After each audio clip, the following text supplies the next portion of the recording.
Welcome to ఏమి జరుగుతోంది. నా పేరు కోపల్ల ఫణికుమార్, తెలంగాణ ఫెడరల్ నుంచి. తెలంగాణలో ప్రభుత్వము, ప్రతిపక్షాలు, ప్రజా సంఘాలు అంటే ముఖ్యంగా వ్యవసాయ నేపథ్యంలో పనిచేస్తున్నటువంటి వివిధ సంఘాలు ఏదన్నా సరే ప్రతిరోజు మాట్లాడుతున్న అంశం ఏమిటన్నా ఉందంటే ఎల్ నినో ప్రభావము ఇతర దేశాల్లో, ఇతర రాష్ట్రాల్లో ఏ విధంగా ఉందో తెలియదు, కానీ తెలంగాణలో మాత్రం చాలా సివియర్గా ఉందని చెప్పాలి. ఎందుకంటే మామూలుగా ప్రతి సంవత్సరము జూలై నెలలో 234 మిల్లీమీటర్ల వర్షపాతం పడుతుంది. ఇది ఇండియన్ మెటలర్జికల్ డిపార్ట్మెంట్ వాళ్ళు ఇచ్చినటువంటి లెక్కలు. అయితే ఈ జూలైలో ఇప్పటి వరకు 158 మిల్లీమీటర్ల వర్షపాతం మాత్రమే నమోదైంది. దీనివల్లనే వర్షపాతంలో లోటు ఎంత అని తెలుస్తోంది. ఈ వర్షపాతం లోటు వల్ల తెలంగాణ వ్యాప్తంగా ఎన్ని జిల్లాలు వర్షాభావ పరిస్థితుల వల్ల ఇబ్బందులు పడుతున్నాయనేది అర్థమవుతోంది. తెలంగాణలోని 33 జిల్లాల్లో కనీసం 30 జిల్లాలు వర్షాభావ పరిస్థితులతో భూగర్భ జలాలు ఇంకిపోయి కాలువలు, చెరువులు దాదాపు డెడ్ స్టోరేజ్కి వచ్చేసి నానా అవస్థలు పడుతున్నారు. దీనివల్ల ఏమైందంటే వ్యవసాయం మీద డైరెక్ట్గా ప్రభావం పడుతుంది. మామూలుగా రబీ, ఖరీఫ్ 2 సీజన్లలో కలిపి 1,40,00,000 ఎకరాల్లో పంటల సాగు జరుగుతుంది. ఈ 1,40,00,000 ఎకరాల్లో ఎక్కువగా 80 లక్షల ఎకరాల్లో వరి పండుతుంది. మిగతా దాంట్లో ఇతరత్రా పంటలన్నీ పండుతాయి.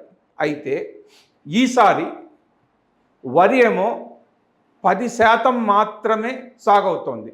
అంటే 1,40,00,000 ఎకరాల్లో 10%, అంటే సుమారుగా ఒక 12-13 లక్షల ఎకరాల్లో మాత్రమే వరి వేశారు.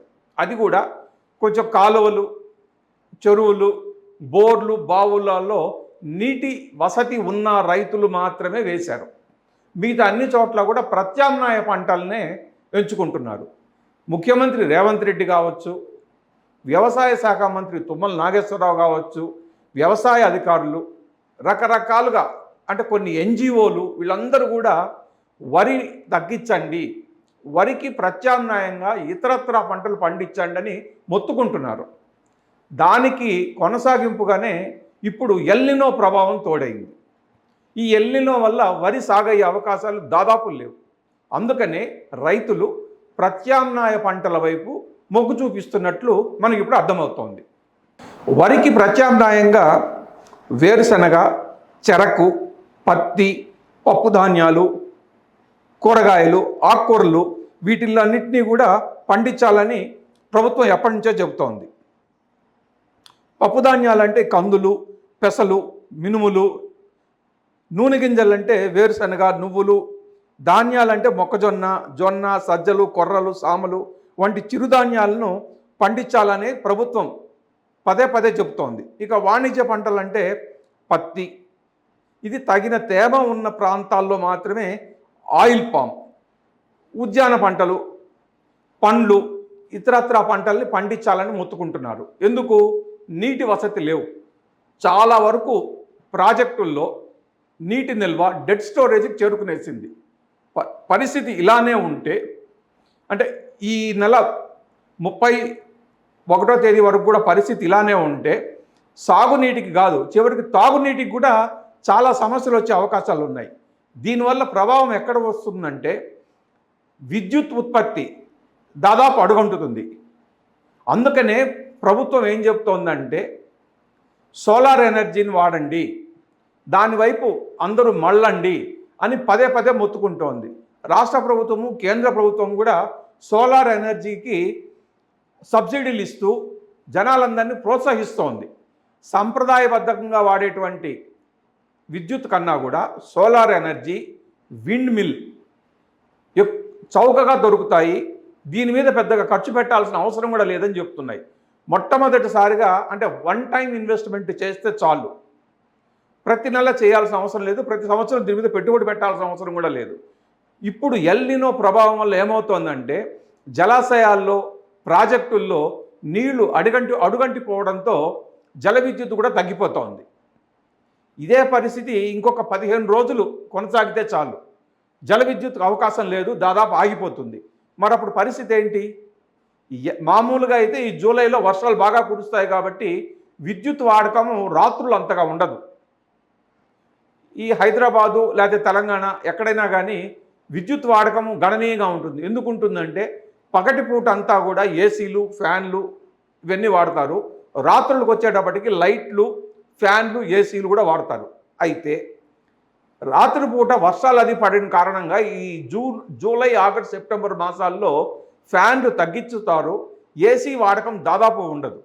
కానీ ఈ ఎల్నినో ప్రభావం వల్ల వర్షాలంతా వెనక్కిపోయి ఉష్ణోగ్రతలు మాత్రం అలానే ఉంటున్నాయి. జూలైలో వర్షాకాల సమయంలో కూడా వర్షాలు పడక ఉష్ణోగ్రతలు పెరిగిపోవడంతో ఏసీలు, ఫ్యాన్లు ఫుల్గా వాడేస్తున్నారు జనాలు. దానివల్ల విద్యుత్ ఖర్చు పెరిగిపోతుంది. విద్యుత్ వినియోగం పెరిగిపోతుందంటే విద్యుత్ ఉత్పత్తి జరగాలి, సరఫరా జరగాలి. అవి జరగకపోవడం వల్ల విద్యుత్ కొనాల్సి వస్తుంది ప్రభుత్వం. దానికి మళ్ళీ ఖర్చు పెట్టాలి. ఆ ప్రభుత్వం పెట్టే ఖర్చు మళ్ళీ వినియోగదారుల నుంచే లాక్కుంటుంది. సో ఇన్ని అవస్థలు పడుతున్నారు ఎల్నినో ప్రభావంతో. అందుకనే వీలైనంతగా కనీసం పంటల వరకైనా ప్రత్యామ్నాయ పంటలకు మారండి, వరి సాగును తగ్గించండి. దీనివల్ల అప్పటికప్పుడు అంటే ఒక నెల రోజులు, 2 నెలలకి ఆకుకూరలు, కాయగూరలు అందుబాటులోకి వస్తాయి రైతులకు.